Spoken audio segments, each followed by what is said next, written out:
ఈ కార్తీక మాసంలో 5116 శివలింగాలు, స్ఫటిక శివలింగాలు, ఇవి మనము కాశీ మహానగరం నుండి తెప్పించడం జరుగుతుందండి. 5116 శివలింగాలు. మనకు ఈ కార్తీక మాసం ఎప్పుడు మొదలైంది? కార్తీక శుద్ధ పాడ్యమిలో మనం కార్తీక మాసం అనేది కూడా మొదలైంది. ఈ కార్తీక మాసం మనకు ఎప్పుడు ఎండ్ అయిపోతుంది?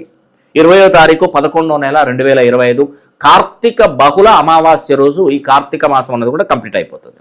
మేము ఈ కాశీ పట్టణం నుండి తీసుకొచ్చినటువంటి 5116 శివలింగాలకు, స్ఫటిక శివలింగాలు, అది కూడా 1 ఇంచ్ సైజులో ఉన్నటువంటి ఈ యొక్క కార్తీక మాసమంతయు ప్రతిరోజు కూడా నమక చమక పూర్వక రుద్రాభిషేకం జరిపిస్తామండి.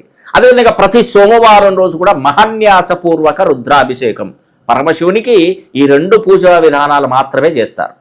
ఇదే అత్యంత ప్రాముఖ్యత కలిగినటువంటి పూజలు, ఈ కార్తీక మాసంలో చేయవలసినటువంటి పూజా విధానం. ఈ యొక్క 5116 శివలింగాలకు ప్రతిరోజు ఈ పూజలు జరిపించుకుంటూ 20వ తారీఖు 11వ నెల 2025 రోజున 1,00,000 బిల్వ పత్రాలతో శివునికి బిల్వార్చన చేయడం జరుగుతుంది. ఇలా పూజించిన తర్వాత మీ పేరు గోత్రనామాలు పంపించిన ఎడల ఈ యొక్క పరమ భక్తులైనటువంటి పరమశివుని అనుగ్రహం పొందాలనుకుంటే ఖచ్చితంగా పరమశివుని అనుగ్రహం ప్రతి ఇంటికి కలుగుగాక. ఈ యొక్క చిన్న స్ఫటిక శివలింగానికి మీ పేరు గోత్రనామాల మీద పూజలు జరిపించి మీకు తప్పకుండా పోస్ట్ ద్వారా ఇంటికి అందజేయబడుతుంది.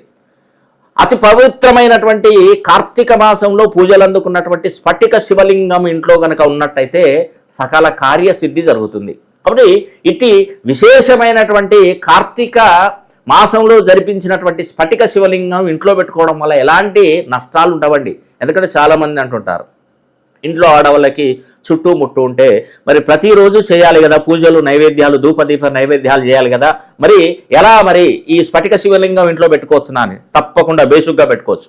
ఎందుకంటే అది 1 ఇంచ్ సైజులోనే ఉంటుంది. స్ఫటికము, మీరు ఏ లింగాన్ని పెట్టుకున్నా స్ఫటిక శివలింగానికి ఉన్నంత శక్తి మరొక శివలింగానికి మాత్రం ఉండదు. అది కూడా స్ఫటిక రూపంలో చిన్నగా ఉంటుంది కాబట్టి దానికి ఇలాంటి ఆచరణ అనేది కూడా అవసరం లేదు. మనం ఒక రోజు చేసిన పూజలు చేయకున్నా కూడా అది దాని ప్రాముఖ్యత ఎక్కడికి వెళ్ళదండి. కాబట్టి ఇలాంటి శక్తివంతమైనటువంటి శివలింగాన్ని మనం ఇంట్లో పెట్టుకొని పూజించినట్టయితే అది కూడా ఈ కార్తీక మాసంలో పూజించినటువంటి శివలింగానికి అత్యంత శక్తియుక్తులు ఎక్కువగా ఉంటాయి. కాబట్టి ఈ యొక్క అవకాశాన్ని ప్రతి ఒక్క భక్తుడు పరమశివుడి అనుగ్రహం మీకు తప్పకుండా కలుగాక ఈ యొక్క శివలింగాన్ని ఇంటికి తీసుకొచ్చుకొని పూజించండి. ఆ పరమశివుడి అనుగ్రహాన్ని తప్పకుండా పొందండి.